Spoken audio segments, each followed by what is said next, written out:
can see forever in all directions. If only you look, she said, you can see forever in all directions. You can see. We've cycled 7.5 hours into the strongest headwind I've ever experienced in the Netherlands along the wild North Sea coast.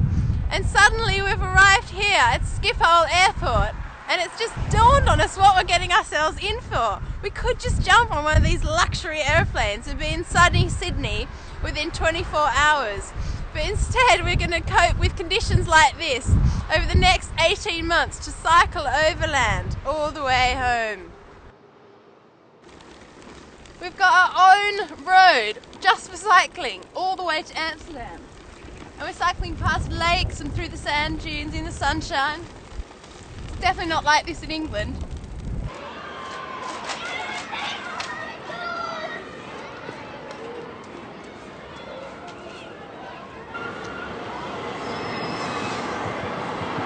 Well, we've been in another tourist office to try and find out where the elusive cycle route is. It's going to take us south from here, from Amsterdam, all the way south into Belgium and through onto Brussels. We know that cycle route 2, Eurocycle route 2, actually takes us down there into Brussels, but nobody here in any of the tourist offices or any of the bicycle offices has any maps or any information about how we actually get to the beginning of this route, which is really frustrating. We've been here about 3/4 of a day now trying to find out the best way to go south, and nobody's been able to give us any information at all.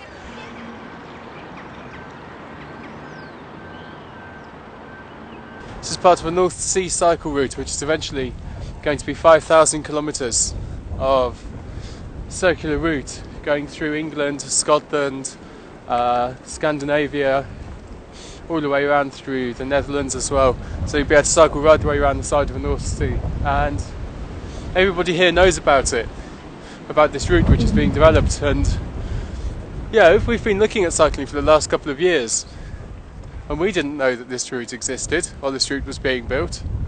So I think people need more information. We're highly ambitious and we have such great ideas about the potential of this bike trip, but it hasn't been until we actually got on the road and tried it all out. The video camera and all the sound equipment and leads and batteries and everything and tapes that we require put together weigh the equivalent of Kev's bicycle.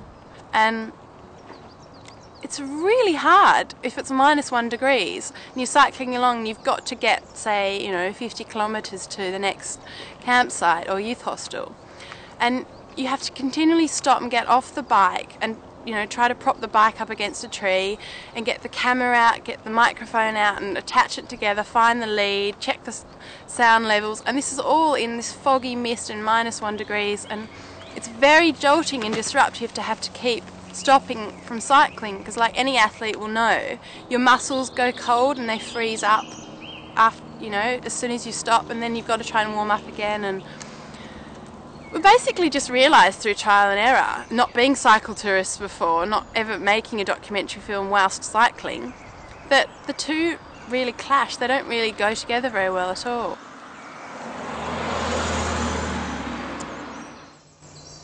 As we've been cycling through France, we noticed as we cycled along increasing destruction of the woodland, and we suddenly started seeing trees that were blown over until we got to the point where there were whole woodlands which had just been completely destroyed. There was nothing left standing, and it was a horrific sight. It was like going through a graveyard. It brought up huge emotions in both of us, because it's one of the reasons that we're cycling to Australia, because global warming is increasing as years go by. The world is getting warmer, and storm systems around the world are inevitably getting stronger as a result, and the result of the stronger storm systems is destruction like this. It's these beautiful trees which are ending up on their sides, and we have to do something now to stop it. It's crazy. It's amazing seeing what's going on and seeing people just accept it as something which is okay, because it isn't okay. This is our world getting destroyed in front of us, and it's about time we did something about it.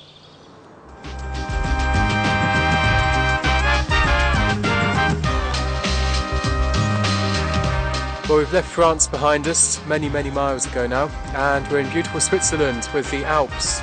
We've been going through and past snow-covered mountains for the last couple of days, and it's been absolutely stunning.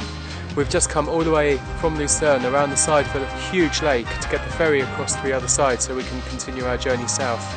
And we found out that this ferry, which is the one that takes us over to the other side, is out of service, and it's out of service for a total of 6 months. So this is the end of the road for us at the moment. This road stops here at the ferry, it doesn't go on any further. So unfortunately the only thing we can do at this point is turn around and go back all the way we've come today.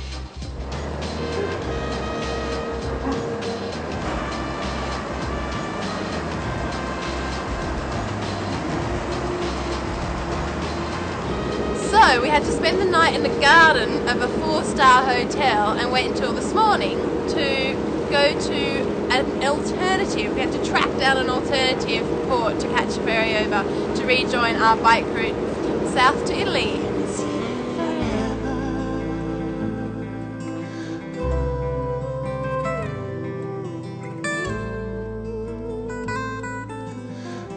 You can see forever.